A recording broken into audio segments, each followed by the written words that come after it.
Hey guys, this is really a cool opportunity that we're going to get today. We've got a bunch of our friends and people that we've worked with. We're going to do a video real quick about this COVID thing, right? And where we're at, and how there might be some frustrations. Maybe we've made some breakthroughs. What are you guys looking forward to with the video? A lot of people are going to be going back to work, and we have people that have been going back to work in phases. These businesses are able to safety procedures and equipment into place. I'm looking forward to a conversation about how we can best deal with that. Sure. How about you, Carly?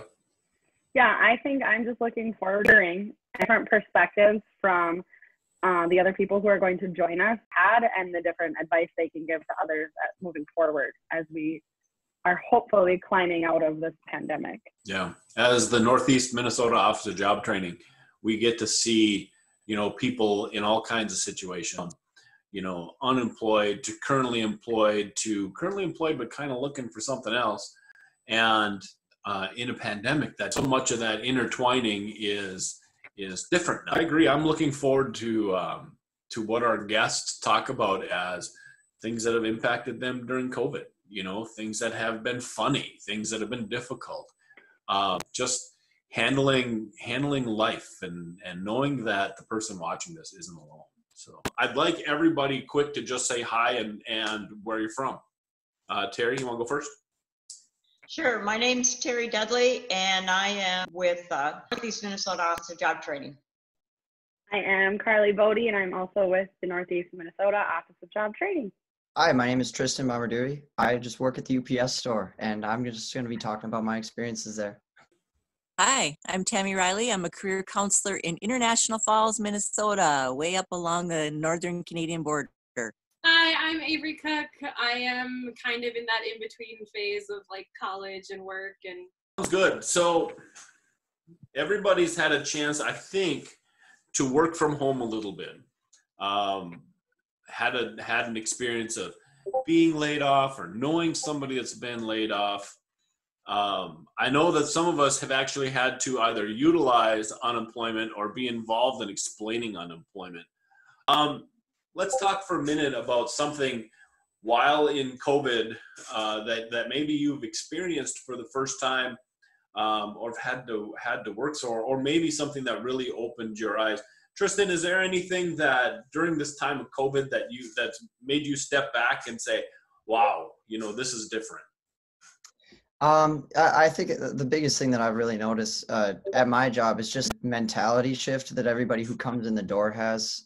There's just so many things that you never would think about otherwise, like just being near to people or in proximity to them. And when customers are coming in, it's just a totally different paradigm. It seems like there's just so much more attention to what you're touching and actually to cleaning. And that's really just been the biggest standout thing to me. Just cleaning pens and counter surfaces and all kinds of things that you just normally wouldn't really consider to do. Sure. Hey, Carly, how about you? I know there's been a lot going on. Is there anything in particular that stood out to you as, wow, I never even would have done that before? Quarantine in general was a huge shift. I think that took a lot of getting used to not being around people, not being in my office, trying to find the motivation to work from home. I know Terry and I talked a lot where she'd be like, oh, there's night I can't work during the day, I do it at night. And I was the same way, where that flexible work schedule was kind of nice at times, but then I'd be like, oh, it's 7:00 and I still have this, and this to get done, that I just didn't find my motivation during the day. Returning back to the office was tough. Again, with Tristan, just the attention to cleaning and all of the different supplies and protective equipment that we got for ourselves, for our customers who are still not allowed back in our building yet. Honestly, quarantine was the biggest whoa thing for me. Aves, how about you? Just more or less wowed by people's reactions. How people have been taking mask wearing and quarantining, and how you have a lot of people doing really, really well and taking it really seriously, and how some people really aren't. And I think that it's just kind of really a cool look into the human psyche. Tammy, anything that really struck you up on the border? Well, I think what I'm noticing is that everybody's situation is different, or there maybe are like two groups. A group like me, where I'm fortunate, I still have a job. And when I was working from home, my grown children were also home, and we had this moment of togetherness for a couple of months. But then there are others who lost their job, are separated from their family, and are feeling great isolation and loneliness. And so again, there are these two big different groups. You don't know where a person's coming from when you meet them. You don't know their story until you talk to them and ask them about it. I know that one of the things that I think that I've learned over the past couple of months is how overwhelmed some of our basic structures that we've just been used to working can get. You know, we've talked everything from emergency rooms to police. We've talked about unemployment and how the unemployment insurance team down in Minneapolis has been overwhelmed. And I know, Avery, you've dealt with that. Tell us a little bit about, what it's like to maybe still be waiting. Yeah, so I'm still waiting for mine. I'm on week 8 of just kind of waiting for anything from unemployment, which is really hard. It's really hard when you need to go buy something for yourself and you're looking at your bank account, and before you make the transaction, you're like, you don't want your card to get declined. You know what I mean? So it's like, even if I'm just buying something for like my boyfriend's daughter because she's with me today and that's the situation, it's like I have to check my bank account before I get in line, which is just an awful feeling. And like rent, like electric, Wi-Fi, all these things need to get paid. And I'm waiting, I'm surviving off $200 for the summer. And it's like, how am I going to get that done? Tristan, you do a lot of work with customers, obviously. Have you noticed any reactions or have you gotten any comments on how you are working your best to keep them safe, whether it's a policy or whether it's something you guys are doing that you think is unique to help keep people, keep customers coming in the door, frankly? Yeah, yep. We've been seeing just an overwhelming amount of comments coming in like that. We'll really remark about just the things like I mentioned before, cleaning pens. We've got clean pens and dirty pens, just two different jars because we need people to sign things. And that evokes a lot of comments. A lot of customers are really happy that we're doing these steps to prevent the spread. And everyone's obviously been wearing masks at the store. Yeah, customers are very appreciative of it, and they really are vocal about it.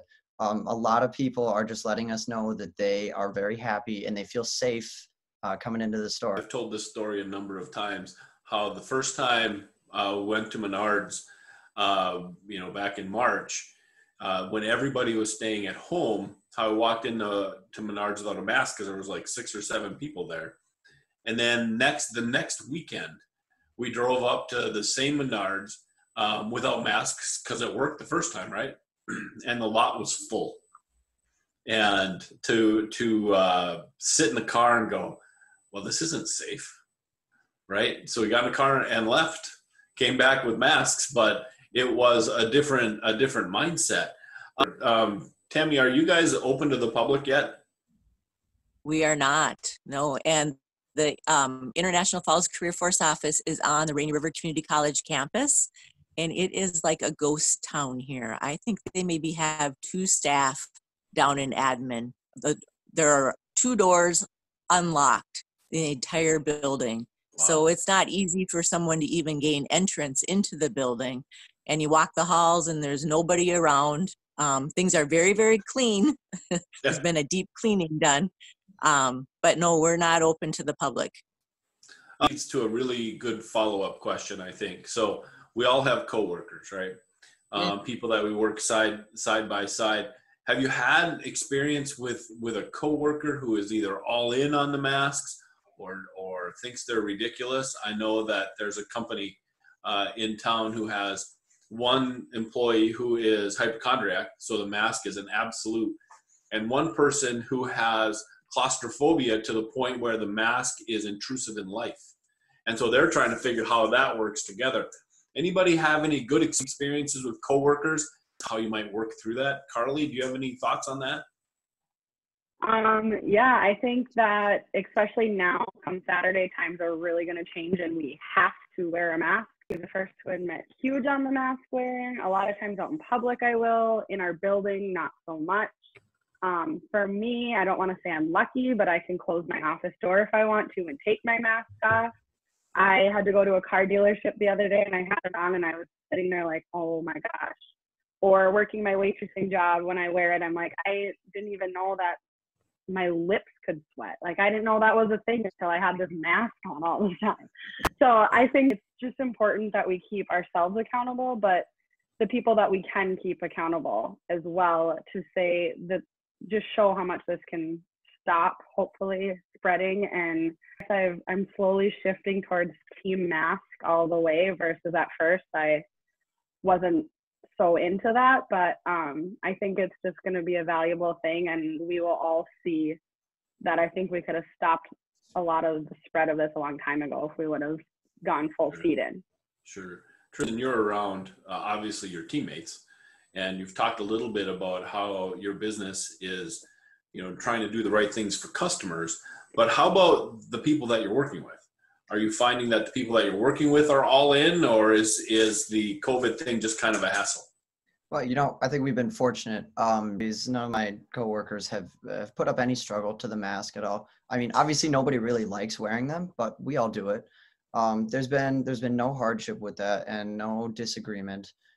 It is tough. I'm working like 9-hour days usually, and just about every minute of those days you got to have a mask on all the time. So I have gotten very used to it, as have all of my coworkers, and I think we're just comfortable with it now. I mean, I appreciate what they do and the idea behind it. I'm not a huge fan of wearing them, but I do it because it's the right thing. How about you, Tara? So David, what we're talking about is that as people go back into the workplace, there are going to be new safety policies in place. And even if you don't agree, it's important to follow those procedures because your employer depends upon it, because your employer's customers, there are customers that will not patronage your business if they don't feel safe. And that it means decreased business for your employer, then that means you could lose your job. And also your coworkers. It can cause stress and anxiety for your coworkers. So one of the things that I think we've all heard in the last couple of minutes is there's a little bit of intensity and focus that comes with making sure that your customers are safe and that you're doing the right thing. So what about the light side of it?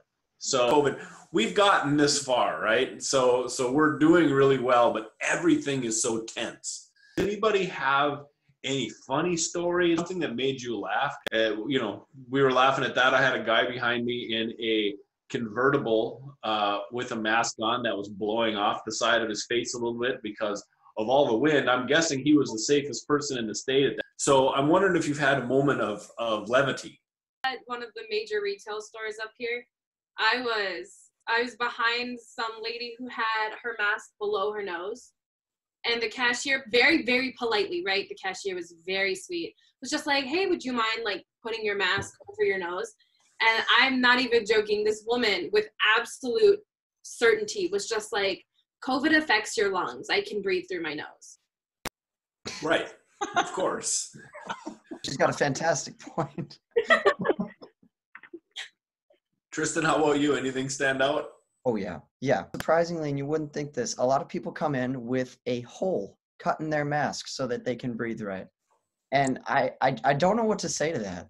I mean, they're wearing the mask, but not really, they've got a hole cut for their nose and sometimes for their nose and their mouth. And I just think to myself, like, what's the thought process there? How are you justifying putting this mask on when it's doing nothing at all?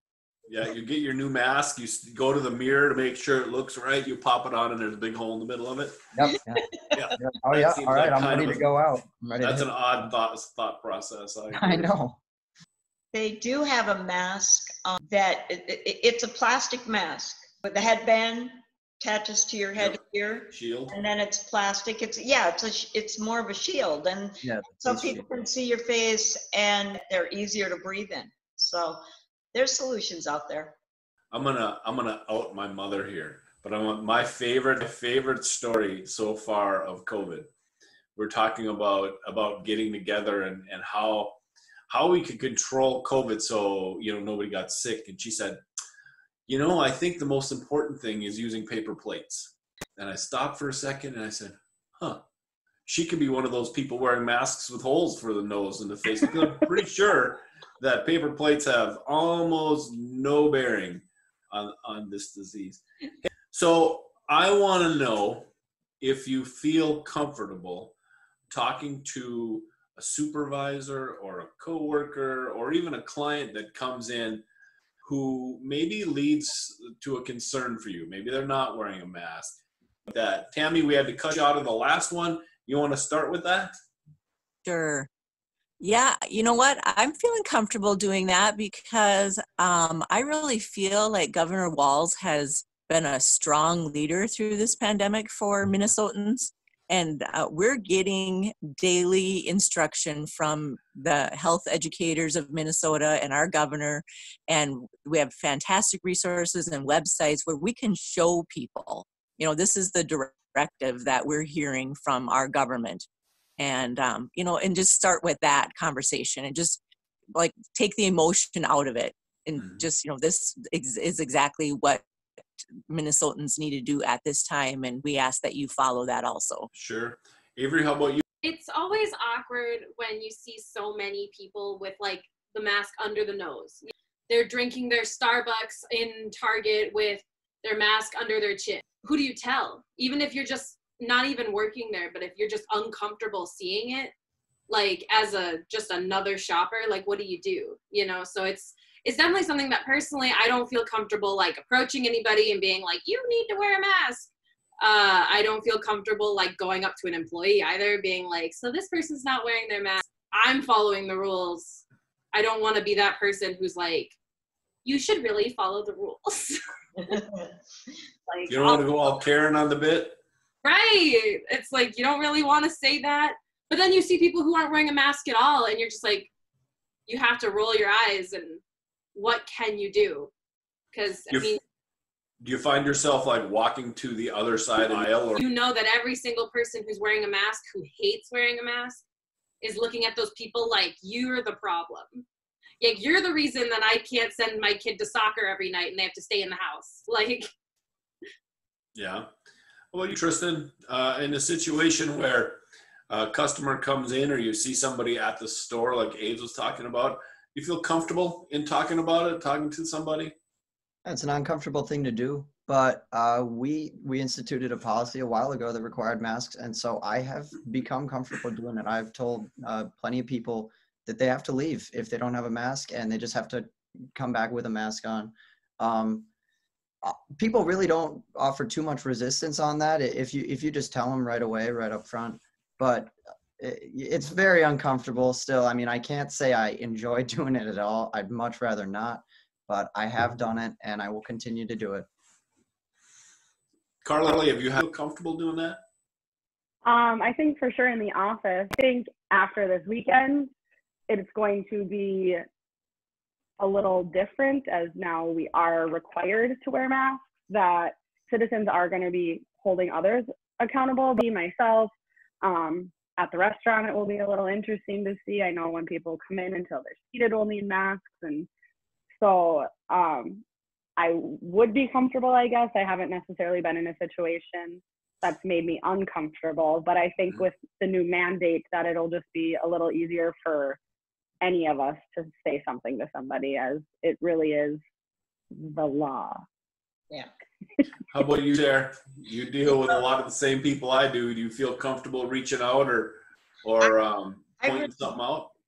I do. I feel very comfortable. And in our office, I know we had a coworker who, her response to wearing a mask was, if you die, you die.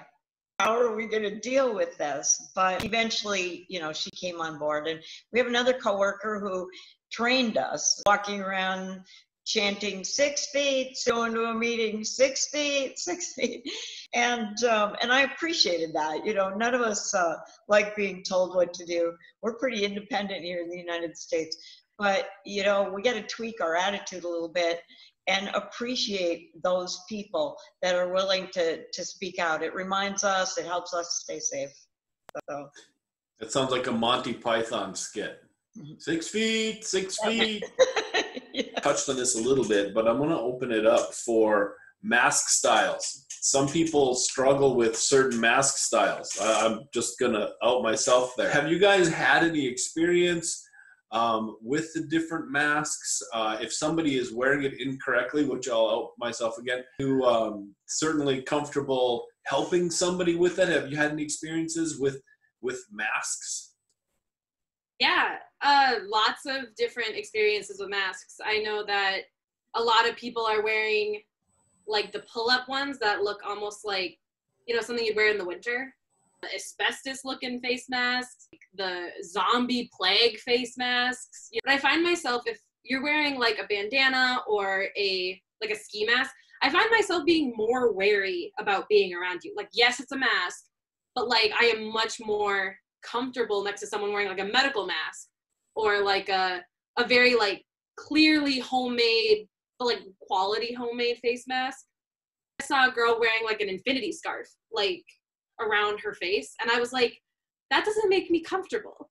I know myself personally, I prefer the ones that loop around my ears versus around my head, especially in the beginning of quarantine when I didn't do my hair every day. It was usually just on top of my head, and I'd have two straps going around, and I was like, do I put one above my ponytail and one below? I use a lot of the medical that we have laying around, and then we had a coworker who made us masks, and that's the one that I typically will wear. I leave it in my car to wear out in public. As for helping somebody with the mask, I guess if it would be my husband that I live with, maybe, but otherwise we'd be breaking our 6-foot rule. I would help with my words if I could, more than maybe physically with my hands. I don't know. And then Terry has been sharing all sorts of different fun masks. All right, Terry, you just got outed. You've been bringing all kinds of different masks to work. Tell us about your collection. I love face mask fashion. I've seen all kinds of really cool stuff. For one thing, on Etsy.com, there are tons of sellers making face masks. They'll make custom face masks for you. There's a seller that sells her face masks for only $6.95 each, and they are made so well. She's also a fabric seller, and so you can have her make a custom mask by choosing one of her fabrics that she sells. And lanyards. One of my favorite things is to see people walking around with their face mask looped on one ear, hanging down.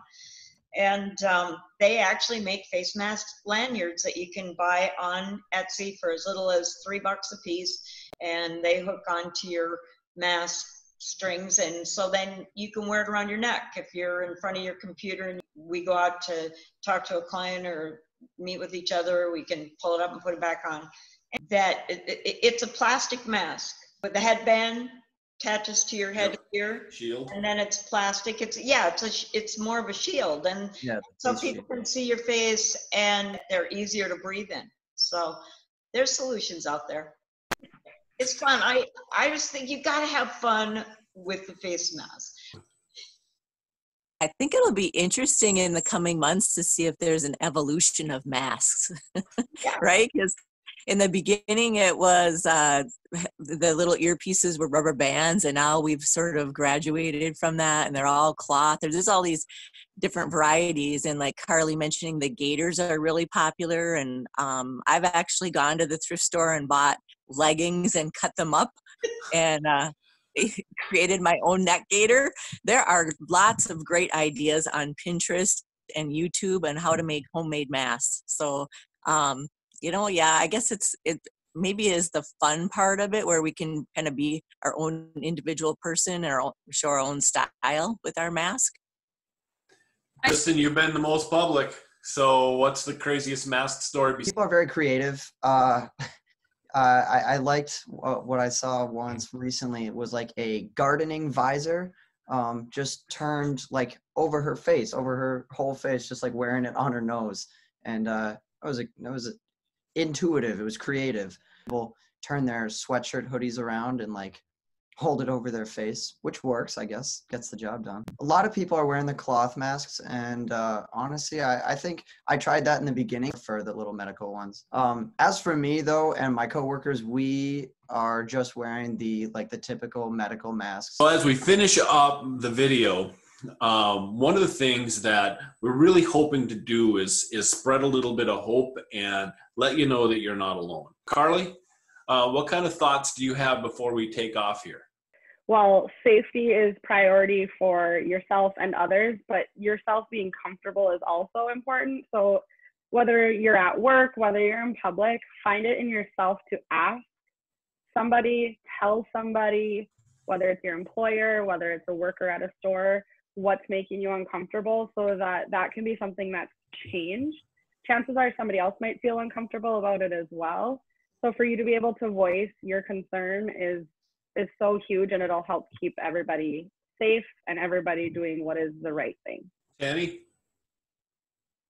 I know there are people in the community who have lost their job, and I want to hear from you. Don't be afraid to call the Career Force office. Somebody that I know might be the hardest step, but just taking that first step, because we can help you. We can talk through it, and I'm hoping that by the end of the phone conversation, you'll feel like there is support out there for you. Avery? Yeah, I would just say that, there are resources, and making sure that you find those resources and use them. If you're uncomfortable wearing a mask, find alternatives to getting groceries, find alternatives to going out to eat. I know that it's not great. Like, one of my friends always says, it's like, this too shall pass. It might pass like a kidney stone, but it'll pass. Tristan, what would you like to tell folks? Well, fortune comes through adversity. It's never going to be easy all the way. So I would really say that in order to get through this, as everybody has heard, we are all in it together. And, you just got to speak up. The more individual people are speaking up and just holding themselves to do the right thing, the quicker this will pass. And if everyone can come together on this, we can do great things with it. How about you, Terry? I think the human race is really smart, and we've been adapting since we arrived on the planet. Do your homework and find solutions. Keep at it. Keep going. Know that this can be really lonely. All right, you're kind of cut off from the social part of being human. What I'm going to ask is that if you know somebody who's struggling with loneliness or depression, reach out, make a phone call, have a driveway visit, drive by, honk the horn, do something. Take a moment and say hi.